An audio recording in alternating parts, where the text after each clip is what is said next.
Viktorandleg fræði, 32. kafli, orkuflæði og einvera. Eftir því sem meðvitundin hækkar, þeim mun fjarlægari verður viðkomandi hinu veraldlega lífi.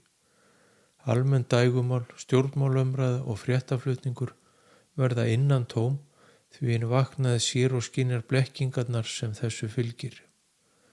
Einnig fjarlægist hinn opnaði fólk. Oft eru hinnir fullopnuðu einir að mestu eða með örfáan hóp í kringum sig. Margir sækja í orku þess vaknaða án þess þó að gera sig grein fyrir hvað það er við viðkomandi sem er heillandi.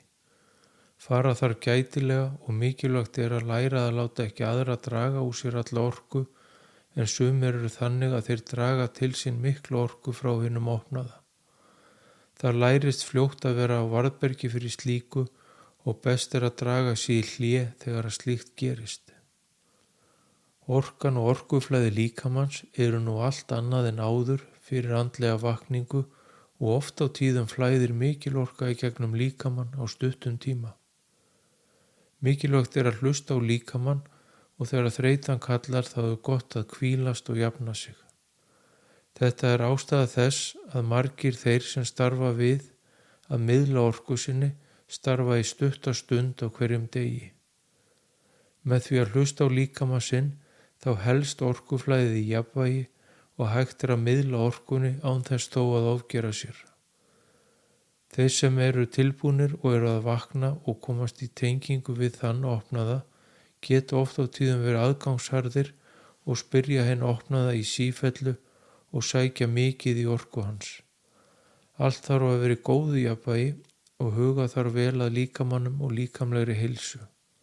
Þó svo að hinnir opnuðu séu oft einir og vinafáir, þá eru þeir ekki einmanna. Þeir hafa lært að finna hamingju og gleði innra með sér og eru engum háðir hvað það varðar. Þeir geta unað sér einir án þess að verða einmanna og án þess að leiðast. Mikilvægt er fyrir hvern og einn að eiga stund með sjálfum sér, hvar sem hann er staddur í ferlinu. Gott er að hugleiða líkt og áður sem og biðja bæna og tengjast hann í Guðsorkunni í hjarta sínu og líkama. Þannig heldur meðvitundin áfram að hækka jafnt og þétt.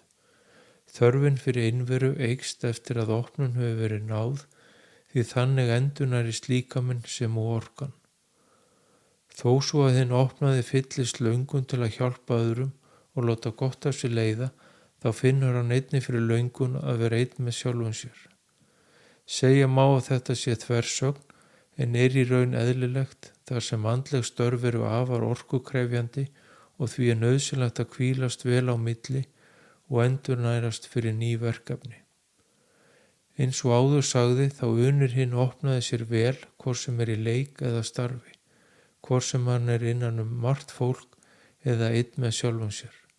Allt flæði nú áfram á þægilegan hátt og neikvæðar tilfinningar sem og hugsanir eru horfnar úr lífi hans. Því mun hver og einn finna það að vera einn með sjálfum sér án þess að leiðast er mikill styrkur og er sönnun þess að lífshamingjan og gleðin koma innanfrá og er engu og engum háð.